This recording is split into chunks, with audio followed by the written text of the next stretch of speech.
If you're tuning back in, it's because you're just as crazy as me and you want to know what's going on out in the world, because that's what I live for. I swear I wake up in the morning, I'm trying to see what's going on in the world. I go to bed. Sometimes I have to tell myself, put that phone down. Put it down. You need to rest. So I'm going to bring you into this with me. We are about to read this. This just broke 13 hours ago. Trump threatens Social Security shutdown over Doge ruling. So he is threatening to shut down the Social Security Administration over a Doge ruling. I cannot fathom what we are going to read, but let's get into it. According to reports from Yahoo News and the Daily Beast, the Trump administration has threatened to suspend Social Security payments in response to a federal court ruling blocking Elon Musk's Department of Government Efficiency from accessing sensitive personal data of millions of Americans. So, his reaction to this action is to suspend payments to the everyday people. Let's continue to read. I cannot start putting in my thoughts until I know more of what's going on. We need to get context here. Let's take a look. As we scroll down, here is a lovely picture of yours truly, Elon Musk. Talk about a man who takes himself very seriously. I wonder how long he primps. I'm not trying to make this funny and lighthearted, but I am, okay? It's late at night. We're reading through this together. This is an experience. On March 20th, 2025, U.S. District Judge Ellen Lipton Hollander issued a 137-page ruling. She said, listen, I got time and I got ink. I even have my fingers ready to type if I need to do this. 137 pages? Ooh, I know that's right. Ruling that temporarily blocked Doge from accessing non-anonymized personnel data in Social Security Administration systems. The judge characterized Doge's approach as a fishing expedition based on little more than suspicion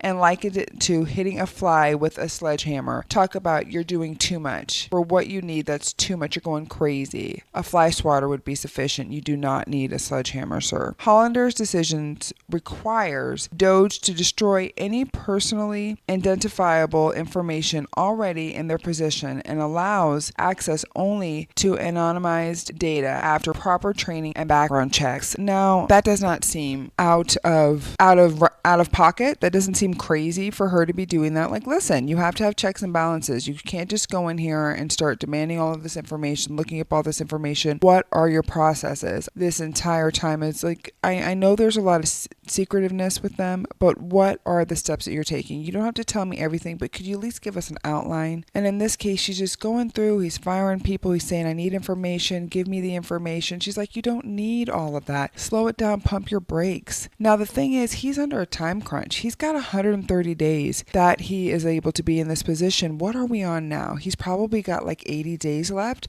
So I know he's trying to go through with his chainsaw and make things happen. So I'm sure there's pressure for him to be, he's trying to bring that return on investment. He's trying to say, hey, you did good by hiring me, right, Donald? Which he's not technically hired, but he's doing what he can. So, but I think this is rightfully so that she's kind of putting a halt on it. Hollander's decision requires Doge to destroy any personal. We read that. Let's scroll it down. The ruling came in response to a lawsuit filed by labor unions, retirees, and the advocacy group Democracy Forward, who argued that Doge's access to sensitive information violated federal privacy laws. Like, you can't have all this information. You and your team of 6, you just should not have access to all of this. I mean, at some point there has to be some vetting happening. I don't think any of this team was really vetted. I remember learning of somebody who went to go work for the CIA, and this was years ago, and they were telling me how to get into that position was extremely thorough. They had to do background checks for a certain amount of time.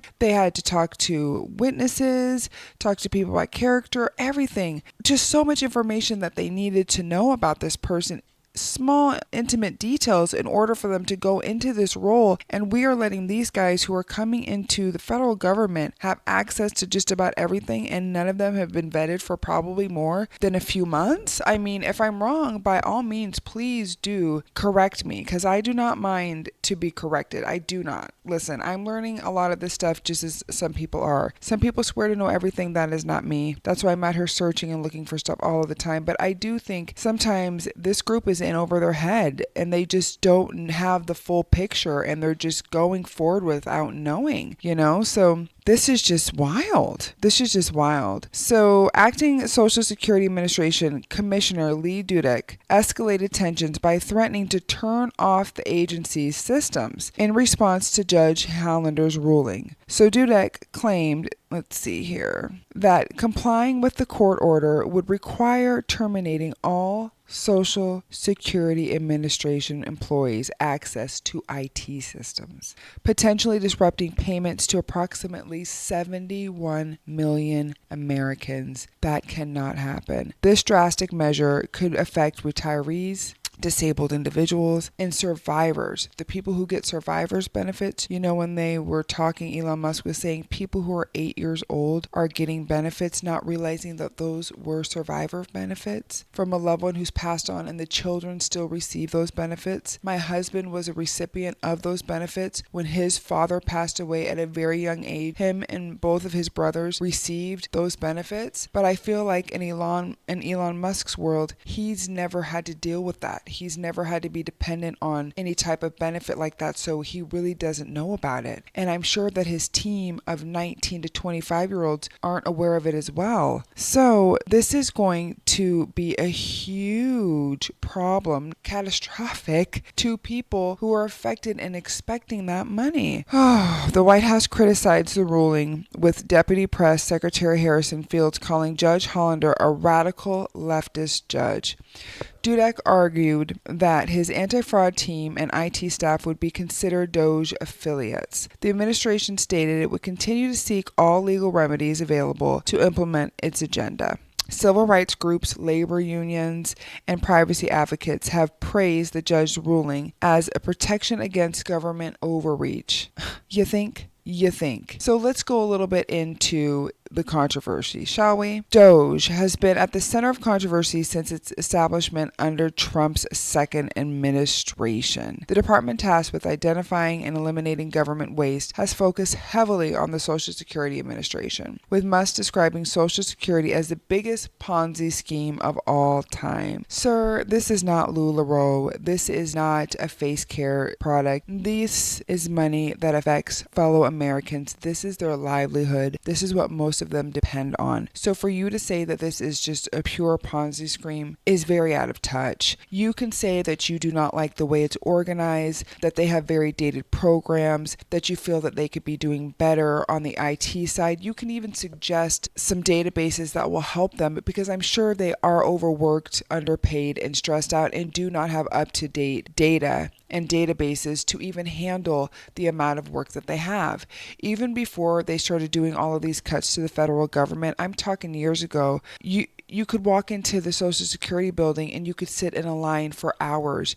You would have to get to the Social Security building at 7 o'clock in the morning, stand in line, pull your number, and then in hopes that you can get in the afternoon. I know because I went with family members. I know because I have friends who have went to the Social Security Administration trying to get benefits because they were disabled, trying to get benefits from my mother-in-law who needed to figure out what was going on with her benefits. The lines were so long then that I'm sure that the Social Security Administration could have benefited from having a more streamlined database to help them. That doesn't mean they're a Ponzi scheme. That doesn't mean they're out to get people's money. Do you know that most people's Social Security benefits aren't even that high? Some people is as low as 600. Some people it's 900. It could be more. I'm sure it could be a lot higher, but it's what they put into it over the years. It's what a spouse who was widowed, what they get from their partner who passed away. He's acting as if this money is really doing huge things. This is their money. It does huge things for them, but not in the way that he is trying to say, oh, it's a Ponzi scheme. They're just giving out all this. What are you talking about, sir? I need you to be more specific when you talk about that. This money goes to feed fellow Americans. It's what keeps their bills on. People who are in assisted living home, their Social Security checks go to assisted living home. When my mother-in-law got sick, she had to go stay in an assisted living home, and all of her money, everything that she received, whether it be her dividends, whether it be her Social Security, everything had to go to that assisted living home, because they were her caretaker at that point and they were taking care of her. So he just speaks just very nonchalantly like, oh, it's a Ponzi scheme. We need to tear it down, break it down, make a new one. You can't do that. You just can't do that. It doesn't make any sense. So, we know that he is trying to go in there and identify what the problem is. I think a lot of the problem is him not realizing really what Social Security is and what it does. I think this man hasn't had to worry about a Social Security payment ever in his life. He's very well off, right? Like the richest man. Does he even think about Social Security? Does his mom? Is she dependent on a Social Security check that comes on the 3rd? My mother's check would come on the 3rd. She would wait for that check. They shop, they pay their bills based on that check. Just doesn't make any sense. Critics argue these changes would overwhelm the system and make it harder for seniors and disabled individuals to access benefits, particularly in rural areas. The department's aggressive approach to accessing sensitive data has raised concern about privacy and potential misuse of personal information, leading to the legal challenge that resulted in Judge Hollander's ruling. The ongoing conflict between the Trump administration, DOJ, and the federal courts over Social Security data access has raised concerns about the future of the Social Security program. Key developments and potential outcomes include legal challenges. The administration is likely to appeal Judge Hollander's ruling, potentially leading to a prolonged legal battle. They love to take things to court. Congressional intervention. Lawmakers may introduce legislation to clarify DOJ's authority and protect Social Security beneficiaries' data. They need to. Public backlash. Threats to shut down Social Security have sparked outrage among advocacy groups and beneficiaries, which would impact future elections. Because one thing you don't do is you don't mess with people's money. The same people that you promise stuff so that you can get into that position are the same people who will vote you out if their families cannot afford to keep their lights on, cannot afford to pay their bills, cannot afford to get their medicine. And most people who are on Social Security are people who also receive medicine. Those payments help with that. So I think that this is a huge story. I'm going to continue to keep my eyes on it because if we're talking about pausing that many people, they said 71 million people from getting benefits. I'm going to scroll back up there just to make sure that I said that right. 71 million people. That is just so sad. 71 million Americans are at risk for getting their Social Security benefits paused. Now, I have another page where I do a lot of content. It's a lot more shorts, and I talk about a lot of these topics. And a lot of my supporters on that page, they're worried. They don't know if their Social Security is going to come in. They're fearful that it might not come in. And I just covered a story about Ned, a gentleman that is from Seattle. He was deemed deceased by the Social Security Department via DOJ. Ned, in fact, was not deceased. He was very much alive with his wife. But since they thought that he had passed away, the Social Security Department, they reached out to his bank to get back any payments that he had received. They went and got back payments from him in the amount of $5,200 and also stopped payments for him for January and February. He might have recently received a payment, but as of about 4 days ago, he still has not received any of his money. So they took $5,200 from him. They also stopped payments on 2 months. Now, this is not it. Since they marked him as unalived, deceased, it set off a chain reaction. They also marked him deceased, which dropped his credit. Medicare stopped. All of this stopped. Do you know how they found out? The bank sent a letter to his wife saying, "We are sorry for the loss of your husband." She said, "My husband's right here. What are you talking about?" So this is a part of DOJ, them doing their auditing. They don't audit that great. And there was a point when Elon says, if we make a mistake, we're gonna try to fix it. We understand, but these are people's lives, sir. And in this case for Ned, who lived in Seattle, you made it harder for him. He said that if he wasn't in a situation where he could take care of himself, him and his wife, they're financially stable. But if he wasn't, he said this would have decimated him. If he was homeless or if he had any other situation, this would have been so much harder. So it's already ruined his credit. credit. He has to, I mean, he had to prove that it was him at the bank. He had to bring in his passports. He had to do everything. And because I covered that story, I had a lot of people who were like, this is scary. I do not want to think of this. I'm in fear that my Social Security is not going to come next month because they are 100% dependent on it.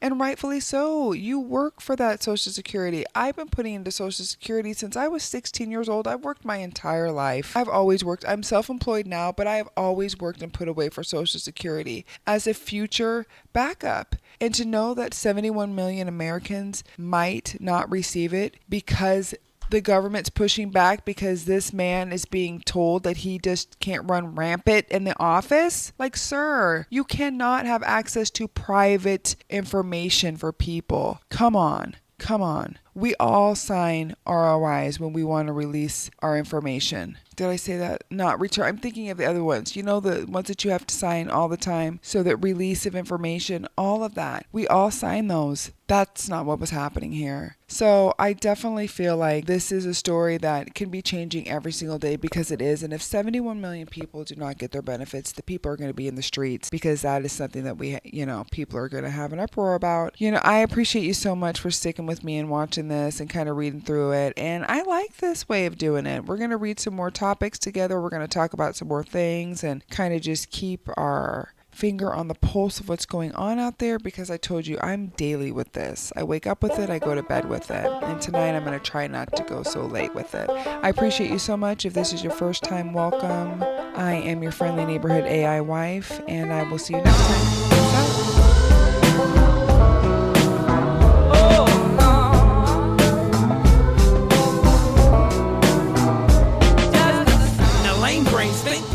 Peace out.